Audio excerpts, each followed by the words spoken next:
the microphone working and everything? Yes. Oh, and yeah, that's good.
Yeah.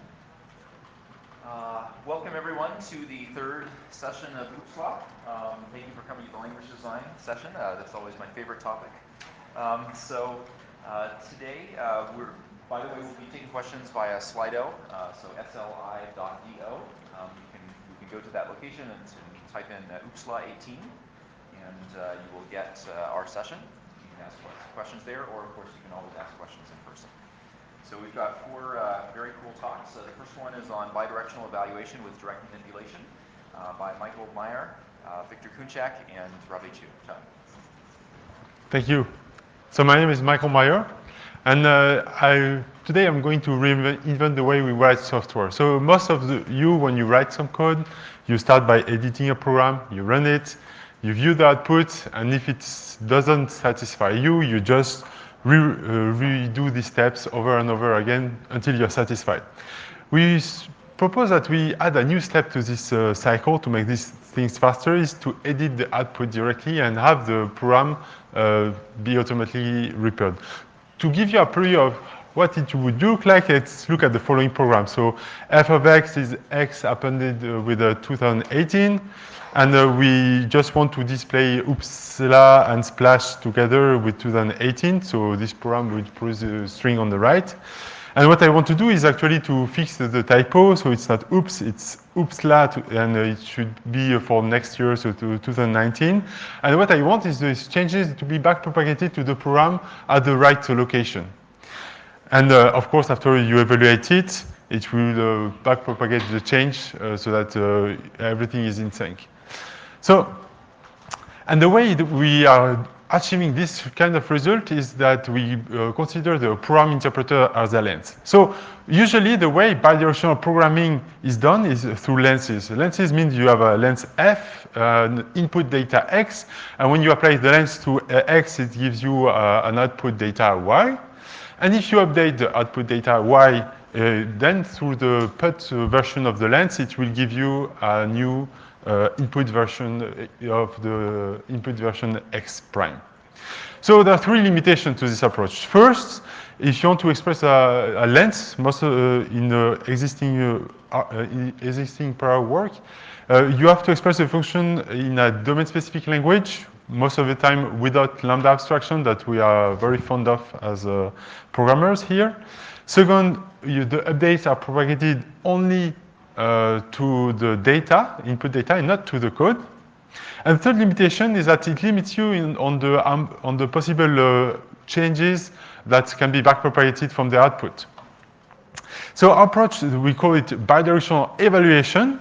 So first, it allows you to express your code and your data in a general-purpose programming language. Second, the code and the data can be run backwards and updated. And third, we provide an API because there is no single way to backpropagate changes, especially structural changes. So we provide an API for users to augment our language with their custom backpropagations. So I'll give you an overview of how this works in a minimal language, so that my goal is that at the end of this session, you all want to implement it in your own language, Haskell, Julia. I've heard so many great talks. So our language is a lambda calculus with the expression E that produces a value V. And if you update this value to V prime, you want to update the program to be a new E prime.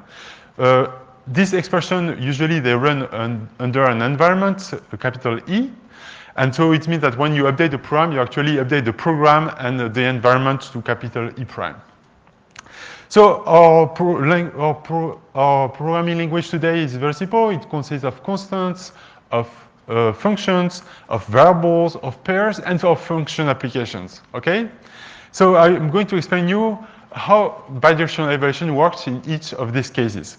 Let's take the simplest one, is constant case. If your program is a constant, when you evaluate it, it's the same constant. So if you want the constant to be changed, you just place back the same constant at the correct place in the program. If you look for function applications, not function applications, function definitions, a function definition, when you evaluate it, it creates a closure, which a closure is a binding of the environment at the place of the closure plus the closure itself. So if you update it with a new closure, you just extract the environment of the new closure and the lambda itself to produce a new environment and the program code. Now a slightly more advanced example. Suppose that your program consists of a variable x. So this variable is bound to some value v, so if you evaluate it, it gives you v. What happens if you update this v to v prime? You actually modify the binding inside the environment x to v prime, but the x, the variable x, doesn't change. The code stays the same.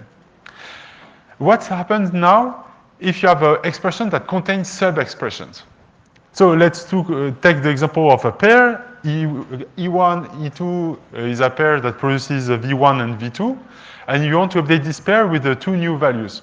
So the way you would do it is you just update the first member, E1, you update the second member, E2, and then you kind of get from these two recursive calls a new program, E1 prime, a new other program, E2 prime. You rebuild your pair, and now you are left with the fact that you need to merge two environments that have been updated.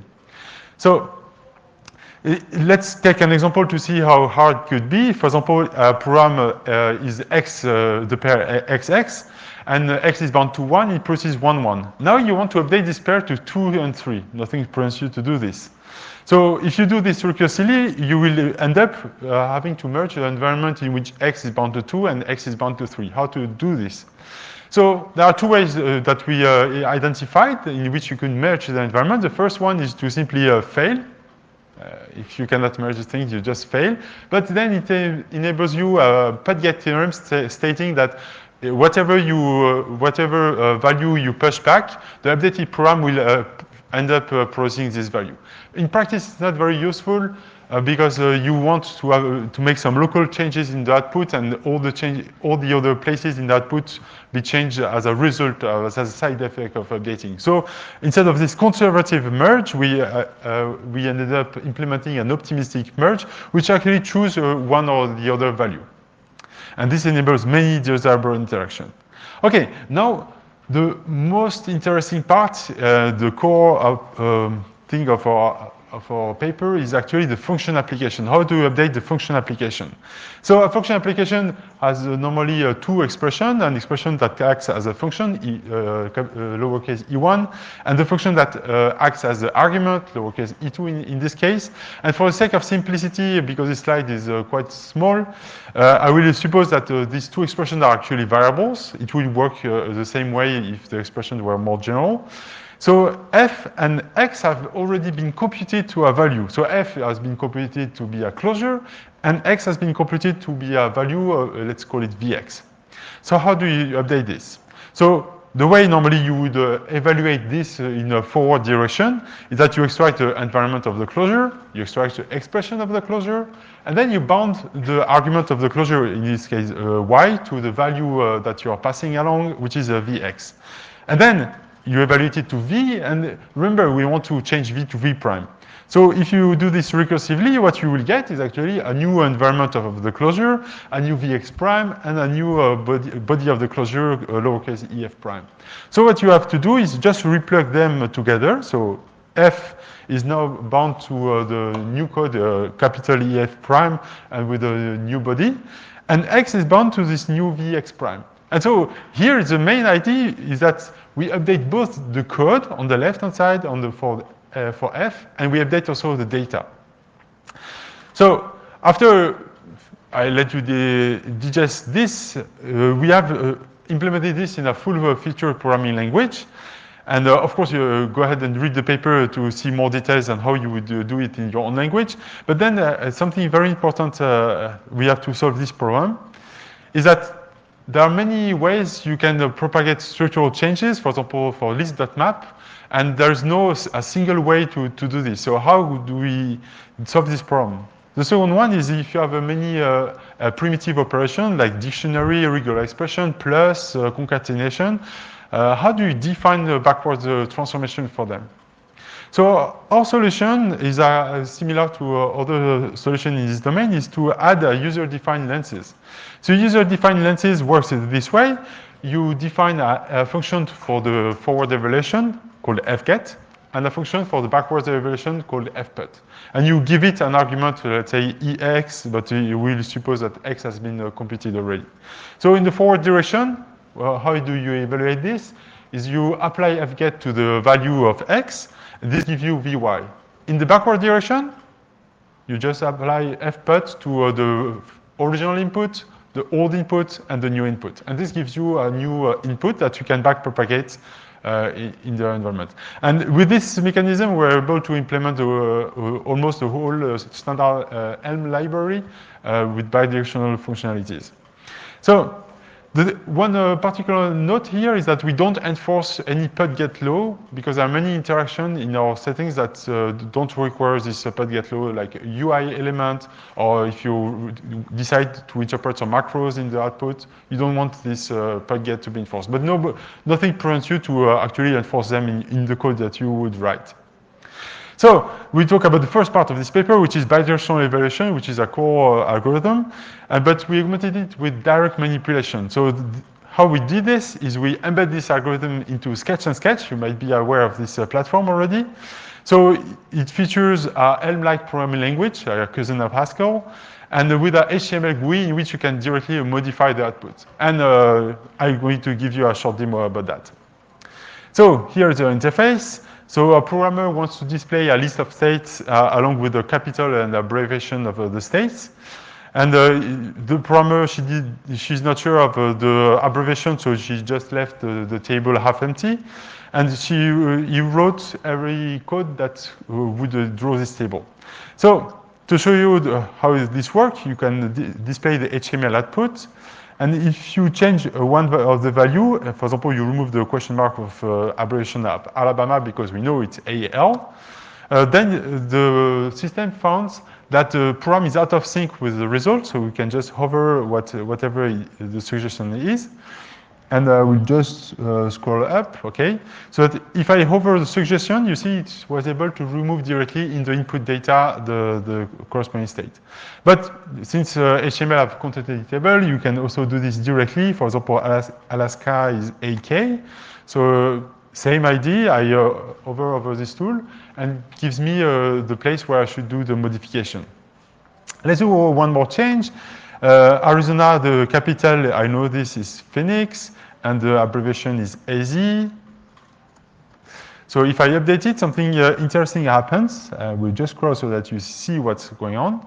So if I update, you see that the first solution is correct. It was able to place the capital at the right place, but there is also another solution, which is to place the Phoenix, the capital, just right to the comma. It doesn't know about it. So, of course, the first one is the correct one, so we can click on it. And to prevent this from happening ever again, we can just do update.freeze of the comma, which is a special lens. Okay, other things we can do in this interface which are quite interesting is we can go to the Chrome DevTool and actually modify the web page from there. So let's try to change the color of the cells. So I'm selecting one cell, for example, this one. And here I want to change the color. I want to say it should be a light yellow. Okay, good. So yeah, this light yellow is the one I want. I don't need to look at the program. I can just update it. And since it will use the same color everywhere, it will update the color everywhere. So now if I can also take the color picker and maybe find something more reddish. Yes, like this. And of course, I should press Enter. And then if I update the program, it will update the color everywhere. So until now, we just changed values, but we can actually do some basic structural changes as well.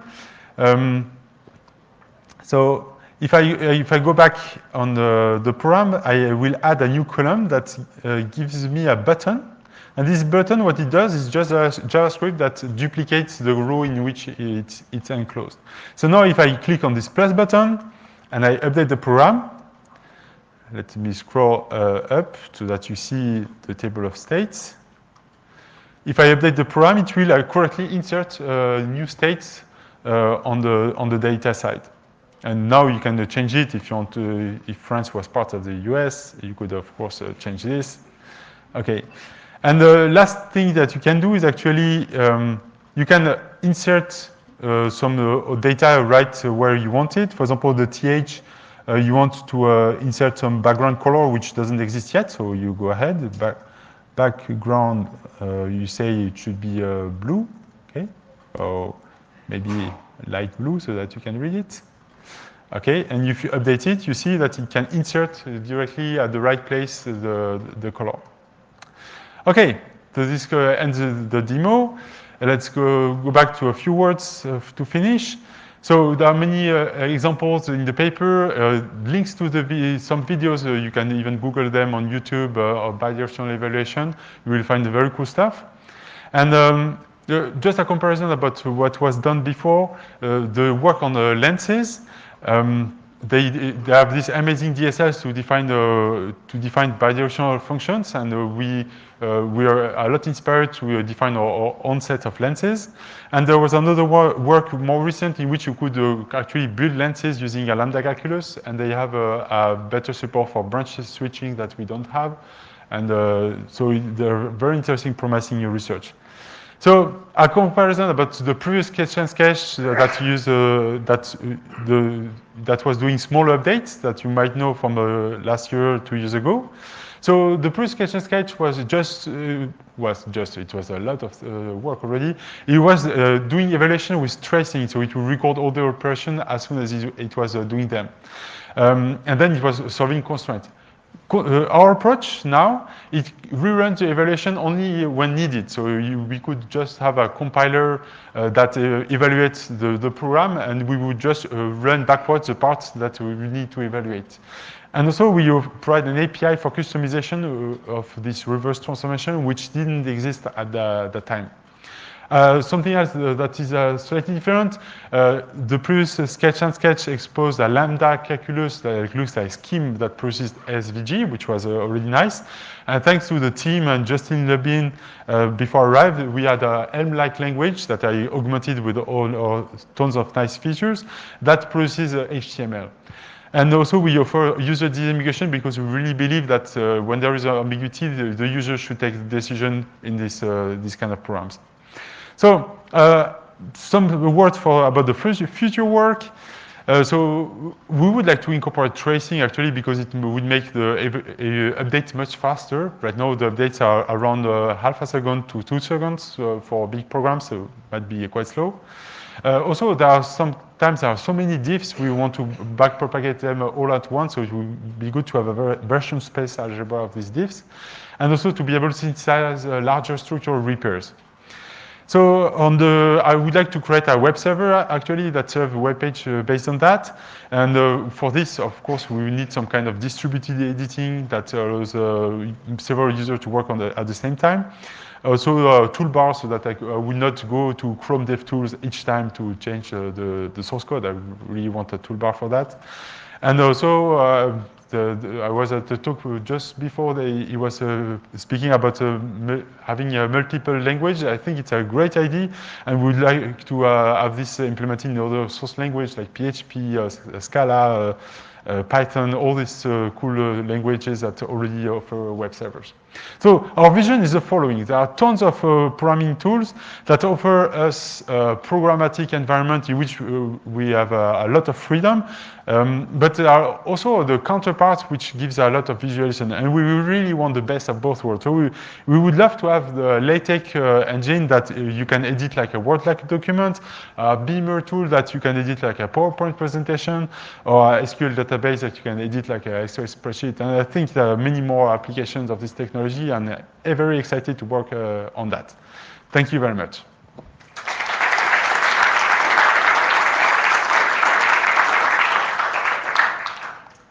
Thank you. We have a couple of questions here. Let me start for one from Slido while the microphone gets to place. So Hendrik asks, in the examples, the changes seem to result in updated literals of the leaf of the program AST. Yeah. Can other changes be generated this way, for example, inserting function calls? Theoretically, nothing prevents us to do this. We didn't do it in our approach. But remember, at the beginning, you could push back a closure if you have a closure in the output. So nothing prevents us to write a length, actually, that push back a closure to replace the existing function, perform some work on it. We didn't implement it yet. So. I really like the idea. You mentioned PHP, and I'm worried about the state explosions, like the semantics of PHP extremely complex, and I worried that there are like hundreds of modifications suggested for a given change. So your question is, you're worried about the number of suggestions that could be up here. So we found out something surprising, that in many of our benchmarks, the number of alternatives that were suggested was very low. It was always close to 1. And in one case over 10, you would get two different answers. So really, most of the time, you will not have any ambiguity, so you should be fine to do this. Were there any custom lenses involved in the demo you showed us? Yes. For example, at some point I was able to duplicate a line, and you see the color is not correct. So normally in most of the lenses it will kind of fail. But we implemented a lens called index map. That actually is a list.index map, which is actually a map plus a zip with index, which are two different lenses that are completely custom and that allow to manage its deletions or insertions on lists.